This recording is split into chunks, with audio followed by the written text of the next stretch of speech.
cigarette burns, a missing button, and an unexplained stain over the pocket. It's not exactly what you'd expect from the world's most expensive cardigan, although it was, though, worn by Kurt Cobain in Nirvana's iconic MTV Unplugged. There you have it. You see it. And it could fetch as much as $300,000 this weekend. It's up for sale through Julien's auctions, along with items once belonging to David Bowie, Elvis Presley, and Janis Joplin. The demand for celebrity memorabilia is strong, anything you can possibly imagine. Marilyn, for example. Marilyn Monroe's Happy Birthday, Mr. President dress sold for $4.8 million. Madonna is desperately seeking Susan jacket, $252,000.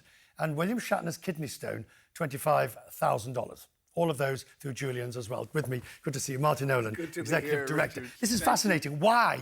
What makes them sell at these prices?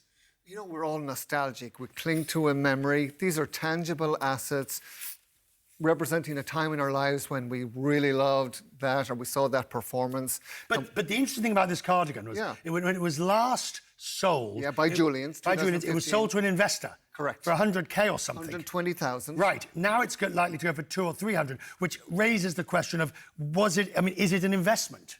Yes, people look upon these items as an investment. Tangible asset, great conversation piece. You have this in your boardroom, in your office, in your home. It'll strike a conversation no matter who you're with. And so people are nostalgic as well. It's a throwback to a time when people were young, and that was a really important performance by Kurt Cobain, released after he sadly passed away. And so the people that watched that 25 years ago, they have disposable income now, and they can invest in these. But covet these items. But Michael Jackson's concert rehearsal worn fedora. Michael Jackson owned and worn fedora. Yes. I mean, it's strange that people will pay large sums of money for something that celebrities worn. You know, people pay huge lots of money for everything, cars, whatever they collect. But memorabilia is fantastic. But the gist of an investment, the Cobain I can see, but something on the lesser scale, like, for example, a shoe worn by Jackson or, you know, B.B. King's multiple performance jacket. Yeah. What advice would you give if somebody's buying one of these things as an investment? Well, you first of all buy it, even if it's artwork you're buying, you buy it because you love it. Right. That's what it is. You have to be drawn to it, you have to love it, you have to appreciate the artist, and then you own it, and in years to come, it's likely that it will appreciate in value. And we've seen that. We sold that Marilyn dress for $4.81 million. Marty Zweig bought it in 1999. He was an investor for $1.25 million, a world record at the time. 17 years later, we sold it for $4.81 million. Right, but... Are we selling this jacket now? Going on the block? Now, Hard Rock Cafe This tomorrow? is a fine jacket which has my name in it. It's good worsted wool. Absolutely fantastic piece. As worn on Quest Means Business. With Martin Nolan. With Martin Nolan, yes. What will you give me? Sell it for me.